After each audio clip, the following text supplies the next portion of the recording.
Hey, this is Jake with Musician on a Mission, and today I want to talk to you about a way I like to think about music that helps guide my mixing decisions so I can get really engaging and interesting mixes that have a lot of depth, a lot of character, and create an awesome experience for the listener. Let's do it! If you feel like your mixes are just kind of sounding flat and lifeless, kind of lacking energy and excitement, there's one very simple, big picture concept I strongly encourage you to keep in mind. And it's something that's obvious in all the great mixes. Surprisingly, it's something that most people don't even think about, or for some reason they just ignore this. And when I started being aware of this and I started thinking this way, it really transformed my productions, not only in the mixing phase, but in the recording phase too. You're probably thinking, okay, Jake, what is it? What is this magic concept already?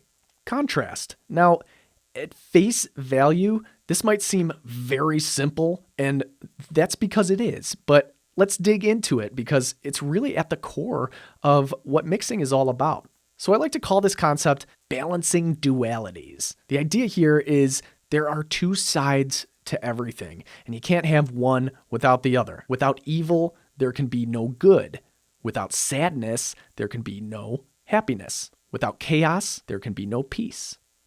So if we apply this concept to music production, we can say without small, there can be no big. Without near, there can be no far. And without dark, there can be no bright. Things like that. So maybe you're starting to see where this is heading. For each of these characteristics to translate to the listener, there needs to be a frame of reference on the opposite side. So for example, if we want that lead vocal to be nice and bright and upfront, something else in the mix has to be warmer, darker, and pushed back to create that contrast. So let's take a look at this session, for example. The vocals. I'm on fire, and jealousy don't look so good on you. And then we add this mellotron element in here. I'm inspired, and just a little crazy, but maybe crazy is all it takes. So that mellotron is way further back in the mix. The highs are rolled off, the lows are rolled off, it's quieter, and it's pushed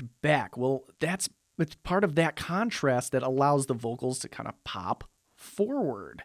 Vocals are brighter. They've got more of the full frequency range, a little bit more top end.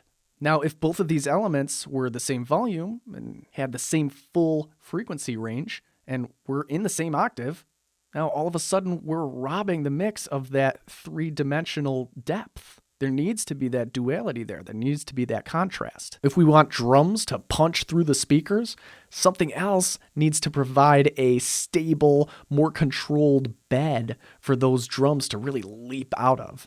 Maybe that's a bass or something. Or again, let's take a look at this mix. And what I like to do is usually I'll take my shells, my drum shells that I want really, really punchy, and I'll process those differently than the cymbals.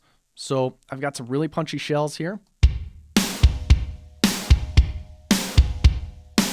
And then I've got my cymbals kind of squashed. I like to stabilize my cymbals a little bit more.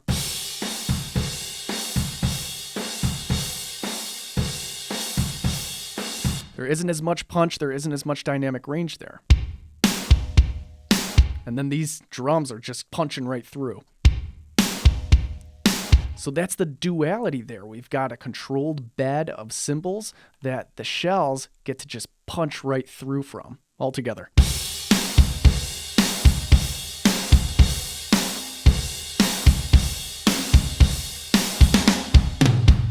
So that's the basic idea of balancing dualities.